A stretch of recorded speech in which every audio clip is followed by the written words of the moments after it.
Hey guys and gals, it's your buddy Drew from Living History's Mysteries and Ferocious Feline Productions. You know, one of the really cool things about researching history and the mysteries it left behind is finding these stories where it's not laid out right in front of you. You have to look to find the real history through the mist of recorded history. Today we're going to take a look at what was supposed to be the newest, greatest invention place to assist those who couldn't help themselves. Today we're going to take a look at the true history and the mystery behind the Allegany Lunatic Asylum in West Virginia. Check this out. This is good. What if I told you there's a place where the walls whisper tales of anguish, where the echoes of lost souls still linger, and where history's shadows cling like a cold shiver down your spine? Welcome to the Allegany Lunatic Asylum, a place where fact and fear collide, and the truth is often stranger than fiction. Why did this sprawling asylum, once a beacon of hope for the mentally ill, become a house of horrors? What happened within these walls to leave behind such a chilling legacy? And most importantly, what draws paranormal investigators and curious thrill seekers alike to this abandoned fortress of fear? Today, we're diving deep into the history and hauntings of one of America's most notorious mental institutions. But this isn't just a story about ghosts. It's about the people who lived, suffered, and, some say, never left. In the mid-19th century, as America was expanding westward, so too was its understanding of mental health. It was a time when the mentally ill were often locked away in prisons, treated more like criminals than patients. But in 1858, the state of Virginia embarked on an ambitious project to change that, a sprawling state-of-the-art mental hospital designed to treat patients with dignity and care. This would become the Allegany Lunatic Asylum, which is located in a small town called Weston in West Virginia. Built on 666 acres of land, yes, you heard that right, the asylum was the brainchild of renowned architect Richard Andrews. He designed it in the Gothic Revival style. Now, the building was massive. It was originally intended to house about 250 patients in a peaceful, serene surrounding. But as with many grand visions, reality quickly diverged from the plan. Now imagine this, living in the 19th century with a mental illness. Now, as someone with autistic spectrum disorder, I really can't imagine living in that time with, autistic spectrum disorder, because back then you just simply weren't understood. You weren't cared for in the way that you needed. And the world back then was definitely really confusing and often quite a frightening place, as you'd imagine. And the asylum was supposed to be a sanctuary for those people. But for many of them, it actually became a place of nightmares. But the asylum's promising start was short-lived. As the years went on, things began to spiral out of control really quickly. The population of the asylum grew far beyond its intended capacity of 250. By the 1950s, the facility was housing over 2,400 patients. Now, that's crazy because that's nearly 10 times the number it was actually designed for. As you would imagine, conditions deteriorated rapidly. Patients who needed treatment and compassion were actually subjected to overcrowded rooms, lack of proper sanitation, and at times extreme measures like lobotomies and electroshock therapy were a daily occurrence in there. The very walls that were actually meant to protect and heal those people became witnesses to unspeakable suffering. Now, I think about this place, and when I've been doing my research, I was thinking of a really, really good analogy, and the only analogy I can really come up with is think of this as almost like a pressure cooker. Too much stress, too many people, and not enough release. The asylum was literally bursting at the seams, and the result was catastrophic. Staff were overwhelmed, and the patients just left to fend for themselves in a world that had literally just forgotten them. Now, many of the patients, I think we've got to remember here, probably most of those patients, they were never violent, they were never dangerous, they were just simply misunderstood in that time. And yet they lived in conditions that would break anyone's spirit. And it's no wonder that many of those souls seem to be trapped there, literally unable to find peace. Now, let's get into what draws so many to the Allegany Lunatic Asylum today. Its reputation is one of the most haunted places in America. The asylum's dark history has given rise to countless tales of hauntings. Visitors and paranormal investigators, they've all reported hearing disembodied voices, seeing shadowy figures, and feeling an overwhelming sense of dread in certain parts of the building. But who or what is haunting the place? One of the most famous spirits said to reside there is that of Lily. Lily was a little girl who was in the asylum for a period of time, and she is supposedly, she died in the asylum. Now, there's countless reports out there where Lily has been seen and heard giggling and playing with her toys that have been left in her room. There's also the story of Ruth. I've literally just got a shiver down my back then. That just went straight through me, that little sentence there.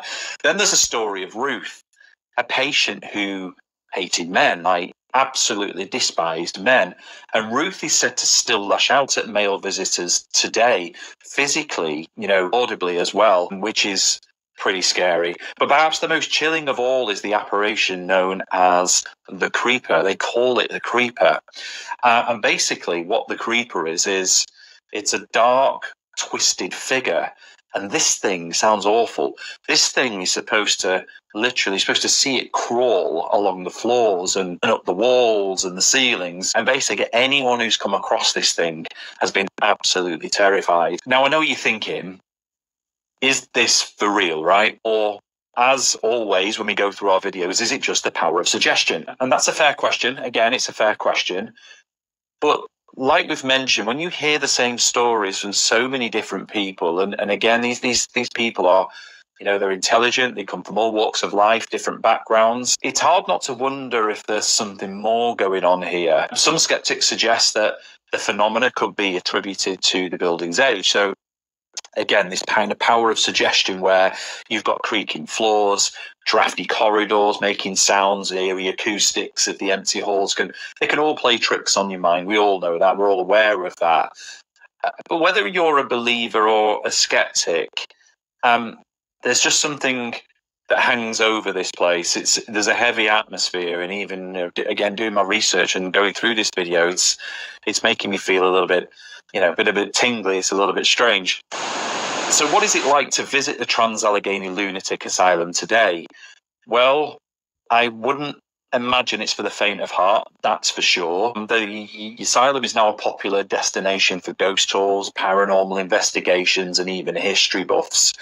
You can go there and walk along the same halls and walk the corridors and go in the rooms where the patients once roamed. You can see the treatment rooms where controversial procedures were performed on a daily basis, which is a little bit unnerving to think about that.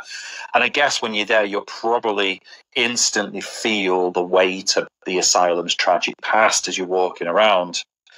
There's just something about the place that gets under your skin, I guess, and whether it is the history, the hauntings, or probably just the oppressive silence when you're in there, it's probably an experience you won't soon forget. But beyond the thrill of the ghost hunt, visiting the asylum would be a sobering reminder of how far we've come as a civilization and how far we also still have to go, especially when it comes to understanding and treating mental illnesses. And the Allegany Lunatic Asylum stands out to me as both a monument for progress, but also a very stark warning of the past.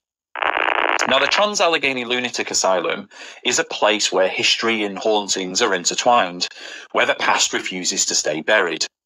It's a site that challenges us to confront the darkest corners of our own humanity, both in how we treat the most vulnerable among us, but also in our fascination of the unknown.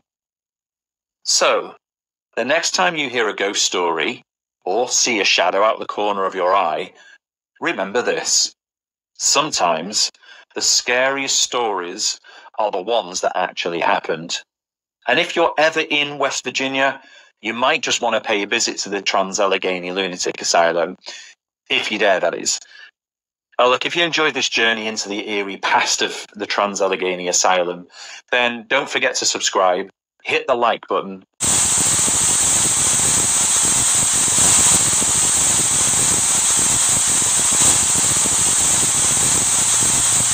Welcome back. You know, it's like I was saying in the beginning. Sometimes when, and it's no fault of man's, it's just how they are. It's just how we are. Sometimes when we have good intentions and we find a lot of support to make those intentions a real thing, and they don't work out, history is made to cover that up, to cover up those mistakes, because people do not like to admit when they make a mistake. When this asylum was set up, it was set up for like 250 people. And in its heyday, it was 10 times that.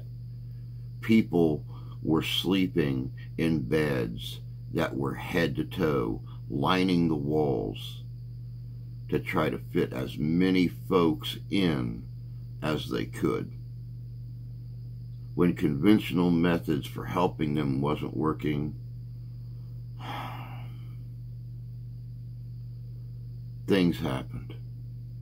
It's sad, but it's true. And now, this place has become one of the most sought after haunted paranormal investigation locations in the entire country. Are the stories true? Are the sad, angry spirits of the people who were tortured and even died at this location still walking the halls of Allegany?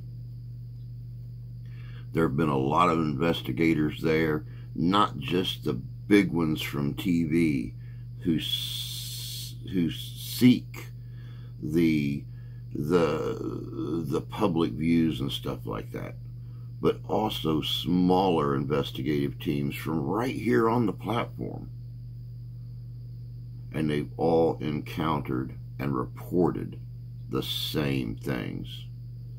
I'd be lying to say that I didn't want to go out to West Virginia and investigate Trans-Allegheny. I think that would be one of the most epic investigations that we could possibly do if it's done with respect to history and the ones who still walk those halls. Stay tuned for the rest of the month of October. We still have a lot of days left for the 31 days of Halloween on Living History's Mysteries. This is going to be an epic 31 days. But until next time, y'all take care of yourselves. Take care of each other. God bless you. God love you. We do. And we'll see you out there.